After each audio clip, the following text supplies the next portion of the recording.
ቆየ? ሰላም እንዴት ነህ ሞገስ? አመሰግናለሁ። እሺ እንግዲህ ስለ ብርዱና ስለምናምን ያለን ጊዜ አንወስድም፣ አጠር ያለ ቆይታ እንዲኖረን ነው።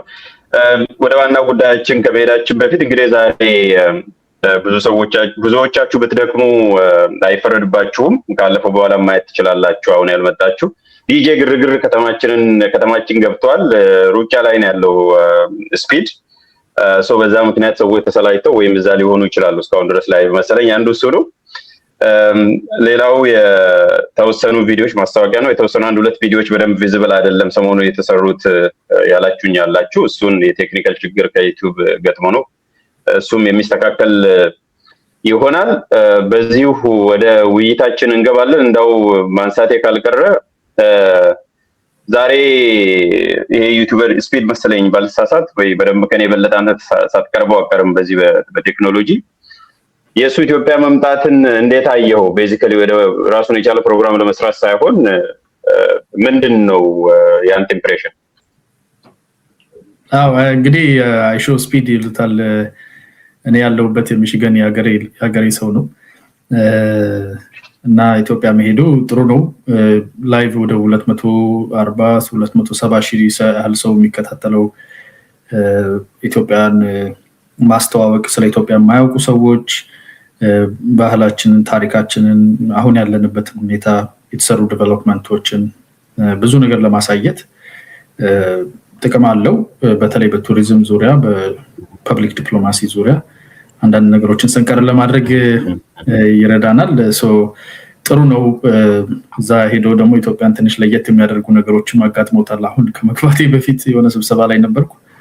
በተባራሪ አንድ ቪዲዮ አየሁኝ። ትንሽ ፈገግ ያስባሉኝም ነገሮች አጋጥመውታል። ፌንትም እንደማድረግ አድርጎ ነበር። ይህንን ጥሬ ስጋ በአዋዜ በልቶ እስክስታ ለመምታት ሞክሯል። ሆዱም ትንሽ ትሪኪ ሆኖ ነበር የሆዱም ጉዳይና አይ ቲንክ ትራክሽን የሚስብ ባህላችን ራሳችን የምናስተዋውቅበት ሶሻል ሚዲያ ላይ በጣም ትልቅ ከሚባሉ አይ ቲንክ ወደ 40 ሚሊዮን በላይ ወደ 50 ሚሊዮን የሚጠጋ ሰብስክራይበር ያለው እንደመሆኑ ያው ብዙ ቪዚቢሊቲ ይፈጥራል እና ጥሩ ነው። አንድ ሀገር ህዝብ ይመራል እያልከኝ ነው በሌላ መልኩ? እሺ ትልቅ ሀገር መካከለኛ 50 ሚሊዮን ማለት ትልቅ ሀገር 50 ሚሊዮን ሶ ቀላል አይደለም። ኤኒዌይስ እንግዲህ አሁን በዲጂታል ዘመን ያለ ነው። አንተ እዛ ላይ በደንብም ስላለ ብዬ ነው የጠየቁት። ስፔሲፊካሊ ባየው ወይ በዚህም ስለምትታወቅ ነውና ሶ ፋር ሶ ጉድ ማለት ይቻላል። ያለው ኢምፓክት ዝርዝሩ እንደተጠበቀው ነው። የመጀመሪያው ቀን የዛሬው አይ ጥሩ ነው፣ በጣም ጥሩ ነው። ፐርሰናሊ ወደ 225 ከኢትዮጵያ ሳይወጣ ወደ 300 ሺህ ሰብስክራይበር ሊያገኝ ይችላል ብዬ አስባለሁ። ኦሬዲ ከመጣ 200 ለሱ ነው ለኛ ለኢትዮጵያ ነው ያልኩት።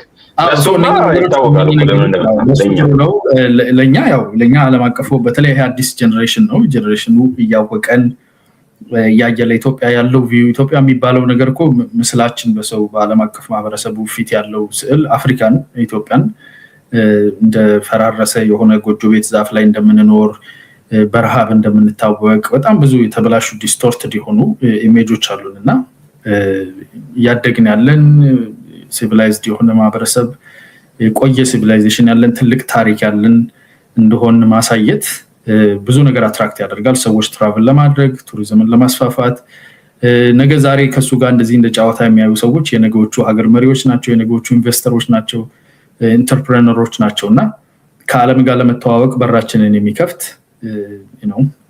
በኢንተርኔት ዘመን በዚህ በፖስት ሞደርን በሆነ ዘመን ላይ እነኚህን ነገሮች ሌቨሬጅ ማድረግ ያስፈልጋል። የዛ አካል ነው። ጥቅም አለው። ኤኒ ፐብሊሲቲ ኢዝ ጉድ ፐብሊሲቲ ይላሉ። ግን ኢን ዲስ ኬዝ ደግሞ ከኤኒ ፐብሊሲቲ ይልቅ አልባሳቶቻችንን፣ ሙዚቃችንን፣ ታሪካችንን፣ መልክዓ ምድራችንን ብዙ ነገሮቻችንን ያሳየንበት ነገር ስለሆነ ጥሩ ነው። እኔ መልካም እድል አድርጌ ነው የምቆጥረው። እሺ በጣም ጥሩ። በዛው ላይ እናብቃው። በተለይ ፐብሊክ ዲፕሎማሲ እና ቴክ ዲፕሎማሲ ናቸው አሁን በዚህ ዲኬድ አሁን ባለንበት ላይ በጣም የሚታወቀውና የፐብሊክ ዲፕሎማሲ የካልቸራል ዲፕሎማሲ ዳይሜንሽን ነው። ቴክ ዲፕሎማሲ ደግሞ የሚታወቅ ነውና እነኚህ ሁለቱን አንድ ላይ አቀናይቶ መጠቀም ትልቅ ነገር ነው። ፖለቲካውንም ሌላውንም ማህበራዊንም ግንኙነት ሼፕ ያደርጋል፣ ኢኮኖሚውንም። ወደ ዝርዝር ስለማንገባ ነው ያንተን እንደ ሀሳብ ወስጄ ወደ ዛሬው እንሄዳለን። ዛሬ ሁለት ርዕሰ ጉዳዮች ነው የምንነጋገረው። አንደኛ የፋኖ መሪዎች መክዳትን አንድምታ ነው። መሪዎች ያልኩት አንድ ብቻ ስላልሆነ ነው፣ ስላልተገናኘን። ባለፈውም ከ3 ሳምንት በፊት አንድ የፋኖ መሪ ወይም የአፋሕድ መሪ ካፕቴን ማስረሻ ሰጤ እንግዲህ ኦፊሻሊ በሚታወቀው የሰላም ጥሪውን ተቀብሎ ገብቷል። ትላንትና ደግሞ ኮሎኔል ፋንታሁን ሞቤ ገብቷል። ለዛ ነው በብዛት በብዙ ቁጥር መሪዎች ብዬ ያስቀመጥኩት። እሱን እናያለን አንድምታውን። ከዛ ቀጥሎ ደግሞ ኢሳያስም ትላንትና ረዥም ቃለ ምልልስ በትግርኛ አድርጓል። ስለ ውስጥ ጉዳያችንም ብዙ ነገር ነው ያወራው። ማውራት ብቻም አይደለም፣ ከዚህ በፊት ታይቶ በማይታወቅ መልኩ ሁሉ ሲሳደብ ነው የቆየውና እነዚህ ሁለት ጉዳዮች ላይ ነው የምንቆየው። የተያያዙ ነገሮች ካሉ እግረ መንገዱን ሀሳቡን ማንሳት ይችላል። የመጀመሪያው ትላንትና ይሄንን ስዕል ብታይ ወይም ሌላ ስዕልም ሊሆን ይችላል። ይሄንን ስዕል ስታይ ምን ተሰማ? ኤክስፔክት ያደረግከው ነበረ? ምንስ ተሰማ? እንዴት ሳየኸው? ወደ ዝርዝር ሳንገባ እንዴት ነው ያየኸው? ምን ነው የተሰማ? እኔ ደስ ነው ያለኝ። ኦፍኮርስ ኖ ዋር እንደሚል ሰው ጦርነት ይቁም። በተለይ ኢንተርናሊ ውስጥ ፖለቲካችን ውስጥ በብረት ጉዳይን ለመፍታት የሚደረግ ጥሪ የሚደረግ ሙከራ አውዳሚ እንጂ ምንም ጥቅም የለውም። ክልሉን፣ አካባቢውን፣ ሀገሪቱንም የሚያፈራርስ ስለሆነ ከዚህ መወጣት አለበት ብዬ የማስብ ሰው ነኝ። ካፕቴን ማስረሻ ሰጤ እና አፋሕድ ያደረጉትን ንግግር ከዚህ ቀደም ሌሎች አካላት የዓለም አቀፍ ማህበረሰብም በተሳተፈበት ሁኔታ ያደረጉትን ስምምነት ተከትሎ እዛ ስምምነት ውስጥ ያለ ዋናው ሀሳብ ያው ያላቸውን የፖለቲካ ጥያቄ ያላቸውን ፍላጎቶች ያለ ብረት ለመመለስ በንግግር የመፍታት ሂደት ነውና እዛ ውስጥ ያለው ራሱ ፖለቲካውን ያወጣል። ኦፍ ኮርስ ከፖለቲካ የዘለለ ከዚህ አይነት የህዝብን ጥያቄ ከማስመለስ የዘለለ ሀሳብ ያላቸው ከሌላ ወገኖች ጋር ተቀጣሪነትና ትስስር ያላቸው አካላት ይህን ስምምነት አጥጋቢም አድርገው ላይ ቆጥሮት ይችላሉ። በተለይ የስልጣን ሽሚያ ላይ ብቻ ትኩረት ያደረጉ ለነሱ የሚመኙትን የ4 ኪሎን ወንበር የመቆናጠጥ ወይም ክልሉን የማስተዳደር ፍላጎታቸውን ሙሉ በሙሉ የማይመልስ ሊሆን ይችላል። ግን ለህዝብ ተቆርቋሪነት ለሚሉ ጥሩ የሆኑ ጋራንቲዎች የሚያስቀምጥ አንዳንድ ጥያቄዎችንም የሚመልስ ለሌሎች ጥያቄዎች መመለሻን በር የሚከፍት ስለሆነ እንደዚህ አመራሮች በቅርብ ጊዜ አይ ቲንክ ወደ ወሎ ውስጥ ይመስለኛል ትልቅ ካምፕ አይቻለሁኝ። ወታደሮች ሪሃቢሊቴት እያደረጉ ያሉበት በሺህ የሚቆጠሩ እየገቡ እንደሆነ አመራሮችም እየገቡ እንደሆነ ሳይ ደስ ይለኛል። አንድ መሳሪያ አንድ ክላሽ ኦሮሚያ ውስጥ በነጃል ሰኚ በኩል ስምምነት ሲደረግ የተናገርኩት ተመሳሳይ ነገር ነው። አንድ ክላሽ ከህዝባችን ከእናቶቻችን ከአዛውንት ከህፃናት ግንባር ላይ ሲዘቀዘቅ ለኔ ደስታ ነው እና እንደዚህ በብዛት እንደዚህ አመራሮችም ደግሞ ሲገቡ ያው ትልቅ ነገር ነው። አንተ መክዳት የሚለውንም የሰላም ጥሪውን መቀበል የሚለውንም ኦልተርኔት እያደረግክ ነው የምትጠቀመው። እኔ የሰላም ጥሪውን በመቀበል ነው የማስበው። ያው ተከድቻለሁ የሚል አካል እንደሚኖር ብረዳም የሰላም ጥሪን መቀበላቸውን ሳላደንቅ አላልፍም። ያው ዲፌክሽን እኮ ነው የሚባለው አለው ዩኒቨርሳል የታወቀው ተርም ዲፌክሽን ስለሆነ ነው። ከአንድ ካለበት የጦር ተቋም ስትወጣ ዲፌክሽን ስለሚባል ነው። እንግዲህ በአማርኛ ስላላገኘውለት ነው። የሰላም ጥሪው ፕሮሰሱ ነው። ከዛ ጥሎ መውጣት ግን እንደ ዲፌክሽን ነው የሚታየው ብዬ ነው አይደል? አይ እንደ አንድ ግሩፕ ካየኸው እንደዛ ነው የሚቆጠረው። ግን የሰላም ስምምነት ያደረገው አካል ውስጥ ያሉ እንደመሆናቸው መጠን የሰላም ስምምነቱን ያደረገው አካል ሙሉ በሙሉ ተሰብስቦ ባይገባም አንዳንድ አመራሮች ኦሬዲ ውጭ ጉዳይና የጸጥታ አይ ቲንክ የደህንነት ዘርፍ ኃላፊው ኦሬዲ ገብተዋል። አሁን ደግሞ ጦር አመራር ላይ ያሉ ሰዎች እየገቡ ነው። ስለዚህ እንደ አፋሕድ የሚባለው ድርጅት ያደርግ የነበረውን ንግግር ከዛ ውስጥ አመራር የሆኑ ንግግር ውስጥ የነበሩ ሰዎች ያደረጉት ስምምነት ነው። ከመንግስት ጋር በተደረገ የሰላም ስምምነት እየገቡ ያሉ አካላት ናቸውና ያው ፋኖ የሚለውን በአንድ ጥቅል ለማየት የምንሞክር ከሆነ ወይም ደግሞ አፋሕድ አፋባ የሚባለው አሁን አፋባ የሚባለው አመራሩ 13 አመራር ነው። ግን ተቆራርጦ በጎጃም ያለው ራሱ አመራር ስትራክቸር አለው እዛ ውስጥ ሽኩቻ አለና እንደዚህ መበጣጠስ ስላለው እንደ አንድ ካሰብከው ኦፍ ኮርስ ዲፌክት ያደረጉ ልትል ትችላለህ ግን ተነጋግረው ተስማምተው የነበረ ሲነጋገር የነበረው አንድ ግሩፕ አፋድ የሚባለው ግሩፕ ከዛ ስምምነት ውስጥ የወጣ ውጤት ነውና አሁንም ሌሎቹ እንዲገቡ በሩ ክፍት ነው ልክ በኦሮሚያ በኦላ በኩል ያለው ክፍት እንደነበረና አሁንም እንዳለ በሩ ከነጃል ሰኝ ከገቡ በኋላ ብዙዎች የመግባት እድል አግኝተዋል ያንን ስምምነት ተንተርሰው ማለት ነውና አሁን ካፒቴን ማስረሻ ሰጤ በአፋድ በኩል ያደረጉት ስምምነትም ሌሎች እንዲገቡ እንዲሁ በር የሚከፍት ስለሆነ በእርግጠኝነት አሁን የገቡት ኮሎኔል ፋንታውን ማቤ የመጨረሻው እንደማይሆኑ ይታወቃል ብዙዎች ከአፋድም ከአፋባም ወገን የተደረገው ስምምነት ለነሱ ጦር መሳሪያን ለመዘቅዘቅና ህዝባቸውን ክልሉን ከመረበሽ ለመውጣት አጥጋቢ እንደሆነ ያገኙታል ብዬ አስባለሁ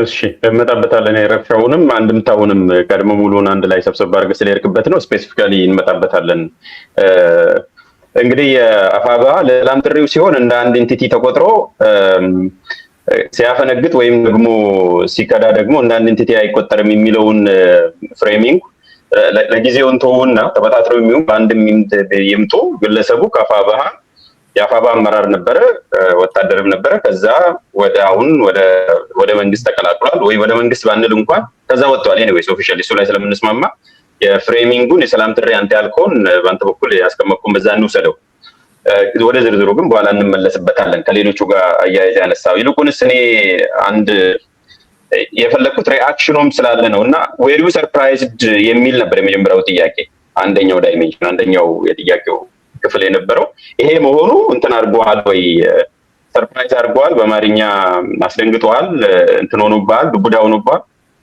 ወይስ ተጠብቆ የነበረ ነው እንደዚህ ነገር ዱብዳ አይደለም በእርግጥ እንኳን ለኔ እዛው ውስጥ ላሉትም ሰዎች ዱብዳ እንደማይሆን ይታወቃል ከዚህ በኋላ በሚቀጥሉት አይ ቲንክ አሁን ገና ላይ እናሳውቃለን ብለው ነበር እነኚህ ድርጅቶች አንድ ላይ የማጣት ሙከራ በጣም ብዙ ነገሮች እየሰሩ ነው ያ ሙከራ ራሱ የሚያፋጥነው የራሱ ነገር ስላለው አንድነት በሚል ሽፋን ስር ያለው ከሌሎች ኃይሎች ጋር በተለይ ከውጭና ከውስጥ ካሉ ሌሎች ኃይሎች ጋር አብሮ ለመጣመር የሚደረገውን ጥረት ባፋጠኑት ቁጥር ራሱ የሚያመጣቸው ነገሮች ይኖራሉ ግን የሚቀር አይደለም በተለይ ለህዝብ ብለው ያዋጣል ብለው አስበው የገቡ ሰዎች ይሄንን አማራጭ እየወሰዱ እንደሚመጡ ምንም ጥርጥር የለኝም ይሄ ብቻ ሳይሆን ቀጥሎ የሚመጡትም ብዙ አስደንጋጭ አይሆንም ግን አስደሳች ነው ጥሩ አስደንጋጭ ሳይሆን አስደሳች ነው ጥሩ የሪአክሽንም አድሬስ እንድናደርገው ስለፈለኩኝ ነው ሁለት ጉዳዮች አሉ ያና አንደኛው የራሱ ድርጅት የገለጸበት ሰውየው ዲፌክሽን ምንበለው የሄደበት ወይም ሰላምን ተቀብሎ የተረራደረበት በየትኛውም ቅድም ባልነው በየትኛውም እንስማማና የሄደበት ምክንያት የገለጹበት መንገድ አለና አቶ እስክንድር ለምን በዛ መልኩ እንደገለጹት አላውቅም ግን ከተናገራቸው ነገሮች ውስጥ እንደ ዋናው ትርክት ያደረጉት ሰውየው የረጅም ጊዜና ማይድን ደዌ ስላለበት ነው እንጂ የፖለቲካ ልዩነት ኖሮ አይደለም ምክንያት ኖሮት አይደለም የሚል ነው ያስቀመጡትና እኔ ትላንትና ፕሮግራሙን ከጨረስኩ በኋላ ነው ሙሉን ያዳመጥኩት ለምን ሙሉ ሳላዳምጥ ወደ 4 ደቂቃ ነው እስክንድር የተናገረውና እንዴት እንዲል ይችላል ብዬ አስቤ ነበርና ቆርጦ ሲያወጡ ሙሉን አዳምጫለሁ በተወሰነ መልኩ ለሱ ያዘነላቸው እንዘንላቸው የሚል ነው መግቢያው በሌላ መልኩ ፖለቲካሊ ስናየው እንደ ትርክት ሲያጡት እንደ ጀስቲፊኬሽን እንደ ፖለቲካል ጀስቲፊኬሽን ሜሴጂንጉ ትንሽ አስረግጦኛል እኔ በኔ በኩል ወይም አልገባኝም ባጭሩ አንተ እንደነ ያየው ስለታመመ ነው የማይደን በሽታ ያለበት ነው ብሎ እስከ ትላንትና ወደ ድረስ አብረው ሲሰሩ የነበረውን መሪያቸውን ወይም አዛዣቸውን በዛ መልኩ መግለጹ እና መሸኘቱ ከምን የመነጨ ነው ምንድነው መልእክቱስ እንግዲህ ያው ለማሳነስ የሚደረግ ጥረት ነው እኔ እረዳለሁ ኦሬዲ ከሄደ በኋላ ማንኳሰስ መሞከሩ ወይም ደግሞ ብዙ ጥቅም ያለው ሊሰራ የሚችል አመራር ሳይሆን ደካማ የሆነ ሰው እንደሄደ ለማድረግ የሚሞከረው ነገር ከሲምፓቲ ወይም ከሐዘኔታ መልክ ጋር ዋህዶ እንደዛ ለማድረግ መሞከሩን እረዳለሁ ያው ፖለቲካሊ ፕሮፓጋንዳ እንደመሆኑ መጠን ማለት ነው በሌላ መንገድ ደግሞ ተጭኖ ግን ይጠቅማል at the same time በእነሱ ጫማ ሆነ እንደውም ፕሮፓጋንዳ ነው ብለን ራሱ ብናይ is that helpful ነው ሜሴጂንጉ ራሱ እሱን እንግዲህ ከሁለት ኢቪል ነው መምረጥ ያለባት አቶ እስክንድር ሁለት አጣብቂኝ የሆነ አማራጮች ናቸው ያሉት አንደኛው ጠንከር ያለ አድሞኒሽን እና ክህደት ነው የሚለውና በዚህ ደረጃ ካቀረበ ውስጥ ያለውን ፍራክቸር ኦሬዲ ከፍተኛ ፍራክቸር አለ ያው በግልጽ ቋንቋ እናስቀምጠው ከተባለ ከቲፒኤልኤፍ እና ከኤርትራ አመራር ጋር ከኤርትራ ከህግደፍ ጋር ለመስራት ቅርበት ቀድመው የፈጠሩ አካላት አሉ እነሱ አካላት በጎንደርና በወሎ አካባቢ ካለው የታጠቀ ኃይል ጋር በጥርጣሬ የሚታዩ ናቸው የበለጠ ቅርበት ያሳያቸው ያለው ከወሎ የምሬ ወዳጆ የሚመራው አካል ሲሆን ምሬ ወዳጆ ራሱ ካለው ይልቅ ውስጥ ያለው ደግሞ ጦር ውስጥ ያለው ፍርሃት በተለይ የመሬትና የማንነት ጥያቄዎችን ከቲፒኤልኤፍ ጋር ያላቸው ግንኙነት ያስፈራቸዋል ጎንደር ላይ ከፍተኛ ስጋት ነው ያለው ኢቭን ከነ ዘመነ ጋር ለመጣበቅ የሚሞክረው እየተነጋገሩም ያሉ አካላት ቢኖሩም ለጊዜው እናስቀምጠው የሚለው ማባበያ ብዙ ያልገዙ ይሄ በነሱ ጫንቃ ላይ ተቆምሮ ከቲፒኤልኤፍ እና ከህግደፍ ጋር መሳሪያና አቅም የማጣመር ስራ ያልተዋጠላቸው ብዙም እዛ ላይ የሚያንገራግሩ አሉ እስክንድርን ሲጨምር ማለት ነው ይሄንን ቁስል ሊነካ የሚችል ይሄንን ቀድ ሊያሰፋ የሚችል ንግግር ነው የሚሆነው ጫን ብሎ አንድ ትልቅ አመራር እንደወጣና የሞራል ድቀቱንና የሚያስከስተው በተለይ በውጭ ሀገር ላለው ለዲያስፖራው እየተፈጠረ ያለውን ፈቲግ ይሄ ድካም የማዛሉን ነገር ተስፋ ወደ መቁረጥ እንዳይወስድ ትልቅ አመራር ናቸው የሚታወቅ ነው ኮሎኔል ፋንታውን ማቤ ተከድተናል ወይም ትቶን ሄደዋል ብሎ መናገር ያዘቅጣል ስሜትን ብሎ ስለሚያስብ እሳቸውን በማሳነሱ ውስጥ ኮሎኔል ፋንታውን ማቤን በቃ ደካማ ሰው የታመመ ሰው አድርጎ በመሳል ውስጥ ያንን ብዙ ነገር አላጣንም የሚለውን ስዕል ከፍ ለማድረግ ያለውን ቅድ የሚያሰፋም ንግግር ላለመናገር ከሲምፓቲ ሳይድ የመጣበት ነው የራሱ ዋጋ ግን ያስከፍላል እሱም ደግሞ ማለት ነው because የነሱ ሰዎች አሉ አንተም የምትላቸውን ነገሮች ያመጣል ግን ከሁለቱ መምረጥ ነው ያለበት በጣም ጥሩ እንግዲህ ገፊ ምክንያቶቹን ትንሽ ነካ አድርጋ አልፋል እመለስበታለሁ እንደው አምና ላይ ሆነውን ፓራሌል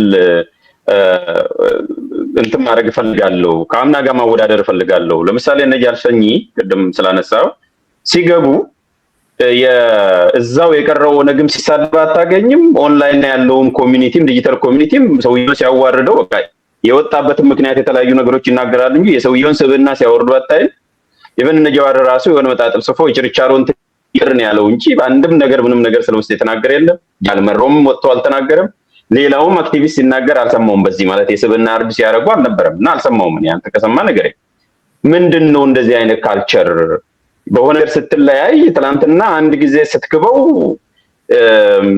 ጀግናዬ በላይ ቴዎድሮስ ምናምን ብለህ ስትጠራው ቆይተ በአንድ ጊዜ ዋርካ አርገ እንደገና ደግሞ በማግስቱ ገና ራሳ ሳይሞላ ቁጥቋጦ የምታደርገው አይነት ካልቸር እየተረጋገመ ስለሆነ ነውና ከዛ ከአምናው ጋር ስታወዳደር ምንድነው የባህል ልዩነት ነው የፖለቲካ ባህል ልዩነት ነው ምንድነው ወይስ ተመሳሳይ ነገር ኦብዘርቭ አድርጋለ በጥቂቱ ተመሳሳይ ነገር ነበር ግን አሁን የምትለው ነገር እውነት አለው ይሄ የሚመነጨው ከዩኒቲ መጣጣት የተነሳ ነው በዛኛው በኩል ኮማንድ አለ የተመሳሳይነት ኦፍ ኮርስ የተበተነ ነው እዛም ውስጥ ክፍሎች አሉ እኛ ክፍሎች አንዳንድ አዛዦችን እስከ መግደል እስከ ማዋረድ ድረስ ይሄደ በውስጥ ያሉ ፍራክቸሮች አሁንም ሰሞኑን ራሱ ውጭ ካለው ማህበረሰብ ጋር ከራሳቸው ሪፕሬዘንት ካደረጓቸው ሰዎች ጋር ከፍተኛ ፍጭት ውስጥ ነው ያለው በዛ በኩል ያለው ግን at least some resemblance አለው ማኒፌስቶ የሚመስል ነገር አለ ተመሳሳይ ሐሳብ አለ አንድ ማንነት በሚለው ነገር ውስጥ የታሰረ ነገር ስላለ ከውስጥ ሲወጣ መጀመሪያም ገብተውብን የነበሩ ናቸው መንግስት እንትን ብሏቸው ነበር ምናምን የሚል ነገር በትንሹ ፕሮፓጌት ለማድረግ ተሞክሯል ግን for the most part አሁን እንደምናየው አይነት ሰውየው በግለሰብ ደረጃ አሳንሶ ታማሚ እንደዚህ ስለሆነ በሽታው ማይደን ስለሆነ ብሎ ትንሽ ዘቀጥ ያለ ነገር ለመናገር የሚያስገድደው ኦሬዲ ውስጥ ያለው መበታተን ነው። አሁን ትልቁ ፍርሃት ምንድነው? ካፒቴን ማስረሻ ሰጤ ከመሳፍንት አይደለም አይ ቲንክ መስፍን እና አሁን ደግሞ ኮሎኔል ፋንታው ማቤ መግባት ማለት እነኚህ እንዳለ የአፋሃድ ሰዎች ናቸው።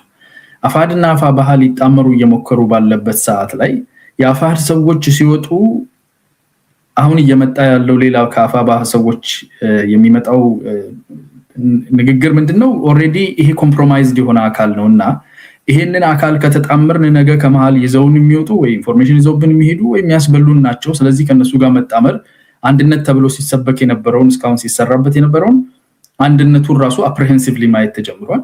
ውስጥ የቀሩት እነ መከታውና እነ እስክንድር አይነት ሰዎች ደግሞ ከአፋሃድ መምጣታቸው ሊደረግ ባለው ጥምረት ውስጥ ያላቸውን የፖለቲካል ሌቨሬጅ እና ግራውንድ እያሳጣቸው ከውጭ ያለው ሰፖርት እያሳጣቸው በጥርጣሬ እንዲታዩ እያደረጋቸው። ስለዚህ ራስን ሰፐሬት የማድረግና ኮዙ የሄዱበት ምክንያት እነኚህ አመራሮች ፖለቲካ እንዳልሆነ ከዚህ በፊት በነበረ ንግግር ላይ እንዳልሆነ ወይም ደግሞ ከቲፒኤልኤፍ እና ከህግደፍ ጋር የሚደረገው ጥምረት ለአማራ ህዝብም ለክልሉም ለአንዳንድ አካባቢዎች ደግሞ ከፍ ባለ ሁኔታ በተለይ ለወሎና ለጎንደር አካባቢ ከፍ ያለ አደጋ የሚያስከስቱና ፖለቲካ ኪሳራ እንደሆኑ መናገር የጀመረ ነው ተግባሩ ራሱ። ስለዚህ ከዛ ለመሸሽ ፐርሰናል በሆነ ደረጃ እነኚህ ሰዎች ችግር ያለባቸው የታመሙ በፊትም መንግስት ያስቀመጣቸው ተዋግተው ማያውቁ መሬ ወዳጆ የተናገረው አለ ቤት ቁጭ ብሎ የሚበላ የነበረ እንደዚህ ብሎ ሰዎችን የማሳነስ ኢንዲቪጁዋል አድርጎ ለሰዎቹ ሰብስክራይብ ለማድረግ የሚሞከረው ራሳቸው ላይ ያለው አንድነት ሊፈጥሩ እየሞከሩ እየሰሩበት አሁን ገና ሊያስተዋውቁት የነበረ ሰሞኑን በተወሰነ ቀን ውስጥ እናወጣለን የሚሉት ኮት አንኮት አንድነት አደጋ ያጋጥመዋል።